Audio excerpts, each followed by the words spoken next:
Assalamualaikum warahmatullahi wabarakatuh. Kami dari kelompok 1 akan menjelaskan sejarah awal masuknya hukum Islam di Indonesia, gesekan antara politik dan hukum Islam pada masa kerajaan Islam. Secara garis besar, para teoritisi politik Islam merumuskan teori-teori tentang hubungan agama dan negara, serta membedakannya menjadi 3 paradigma, yaitu paradigma integralistik, paradigma simbiotik, dan paradigma sekularistik. Pertama, paradigma integralistik.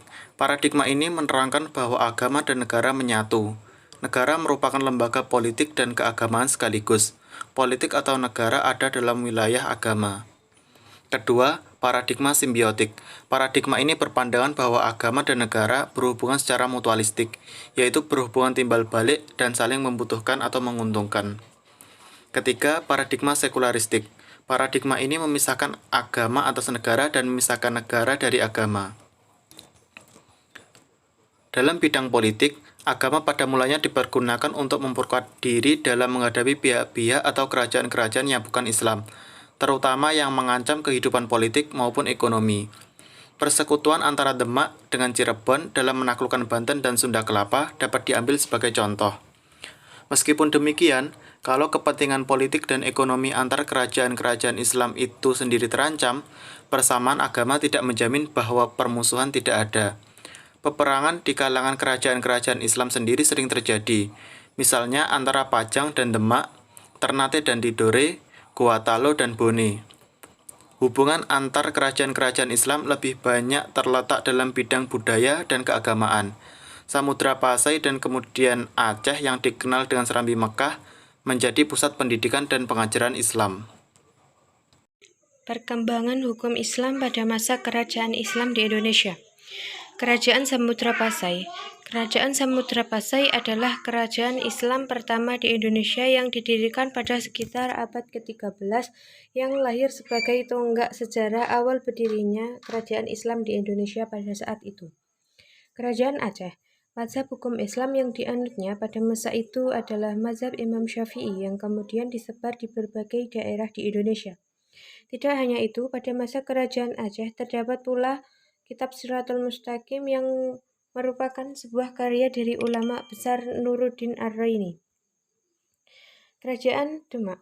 Setelah terkalahkan di bidang hukum, Kerajaan Demak kemudian mengambil inisiatif untuk menyusun himpunan undang-undang dan peraturan dalam hal pelaksanaan hukum yang dinamakan Salokantara, yang kemudian dijadikan sebagai kitab hukum. Kerajaan Mataram. Pada masa pemerintahan Sultan Agung Hukum Islam mulai mengalami perkembangan setelah sebelumnya tidak terlalu berpengaruh di masa itu.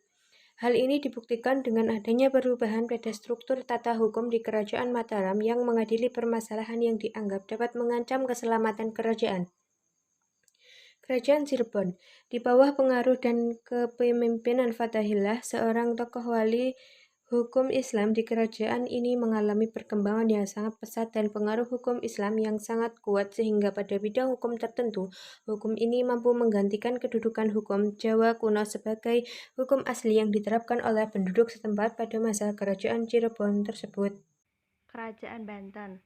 Pada masa pemerintahan Sultan Ageng Trisatya, Kerajaan Banten dianggap sebagai kerajaan yang paling ketat dalam penerapan hukum Islam. Bahkan hukuman potong tangan diberlakukan dalam kasus pencurian. Kerajaan Tuban. Tuban dikenal sebagai tempat bermukim para ulama besar, antara lain Haji Ahmad Mustaqim, dan kemudian terdokumentasi di dalam tulisan Jawa yang dikenal dengan nama Serat Cabolek. Selanjutnya Kerajaan Ternate dan Tidore. Pada masa kepemimpinan Sultan Saifuddin, hukum Islam berhasil diterapkan di Tidore. Bukan hanya hukum perdata, melainkan pula hukum pidana, seperti hudud dan takzir yang diperuntukkan kepada penduduk Tidore yang melanggar syariat Islam. Selanjutnya Kerajaan Sulawesi. Pangadakan atau Pangadereng adalah sistem pranata sosial yang berisi kitab undang-undang dasar tertinggi orang Bugis atau Makassar. Sistem pranata sosial ini sudah lama dan dilakukan dalam kehidupan masyarakat Bugis atau Makassar.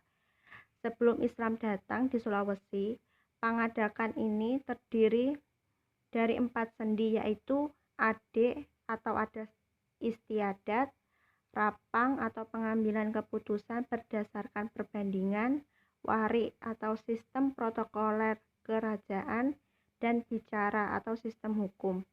Kemudian ditambah 1 sendi lagi, yakni syara, yaitu syariat Islam, setelah Islam resmi diterima sebagai agama kerajaan di Sulawesi. Demikian beberapa hal yang bisa kami sampaikan.